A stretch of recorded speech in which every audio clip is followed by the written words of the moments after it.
Chaparral,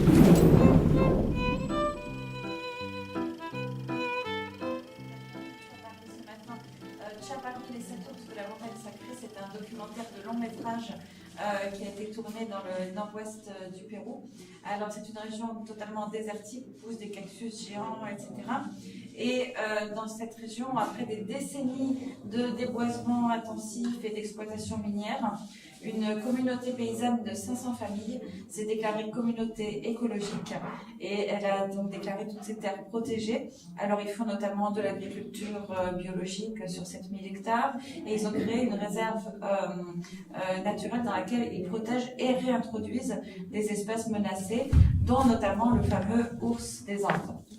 Et donc, ils ont développé l'écotourisme, et avec les revenus de l'écotourisme leur permettent d'améliorer leurs conditions de vie, donc tout est entièrement communautaire, donc améliorer les services de santé dans les hameaux, construire des petits dispensaires de santé dans les hameaux reculés, améliorer aussi l'état des petites écoles qui sont dans les hameaux de la communauté.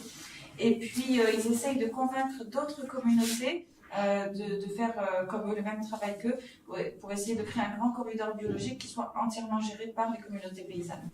Moi, ce que j'ai trouvé particulièrement intéressant dans Chaparral, c'est le moment où ils vont essayer de convaincre les autres, parce qu'ils le font de manière très pédagogique en fait, pour essayer d'aller convaincre les autres de pratiquer de la même manière et d'étendre leur manière de travailler et de cultiver. J'ai trouvé ça particulièrement intéressant. Oui, oui.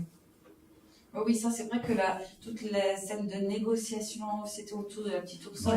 Quand ils reçoivent aussi parfois d'autres communautés chez eux, ils ont une manière d'expliquer les choses qui est très intéressante. Oui, tout à fait, c'est vrai. Dans votre film, on ne voit pas apparaître la notion d'argent. Sauf juste à la fin, on voit un billet sur l'offrande au moment du baptême. Oui. Mais il n'y a pas d'argent. Et quand à un moment, le deuxième ourson veut être... Pour combattre, il doit bien y avoir un petit échange de L'ourson qu'il a payé $75 peut-être. Ouais. Il en demandait un peu d'argent. Là, on retire cette notion d'argent. Ah oui, ouais.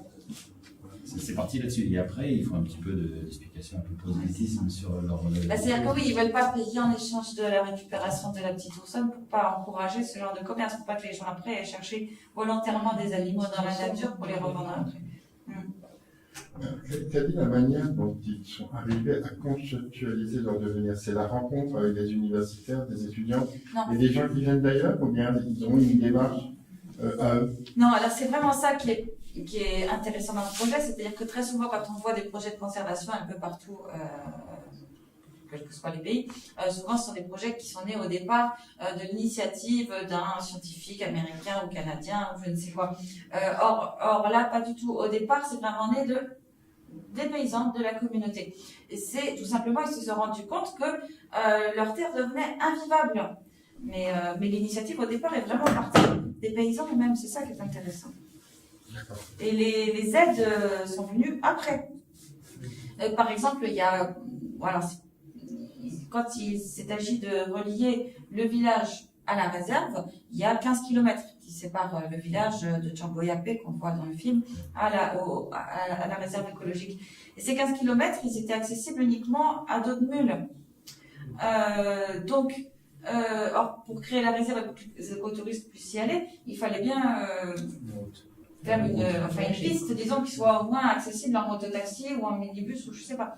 Et donc, les paysans, de toute façon, ils avaient que leur bras pour...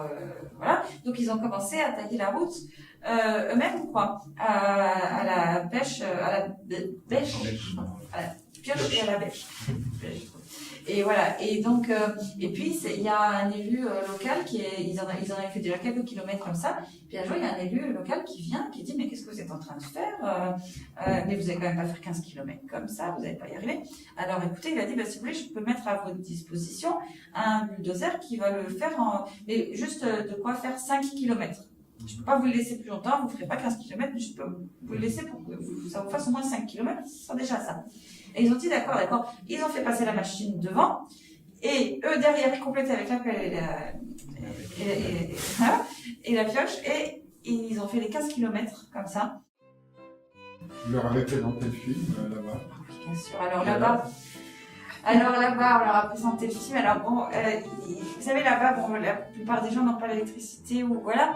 Mais donc dans le village, il y a quelques endroits, un restaurant, un bar, enfin, il y a plusieurs endroits où ils ont une télévision. Et donc ils ont une espèce de petite télévision locale qu'ils ont mise en place sur place. Et donc ils ont passé le film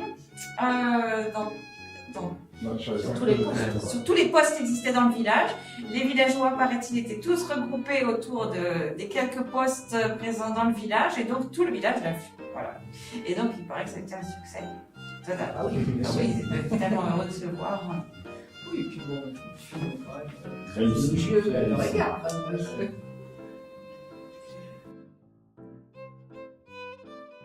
Amenaza de los bosques. Quien les habla es un campesino o un comunero. Nosotros no cazamos ningún animal en nuestra reserva.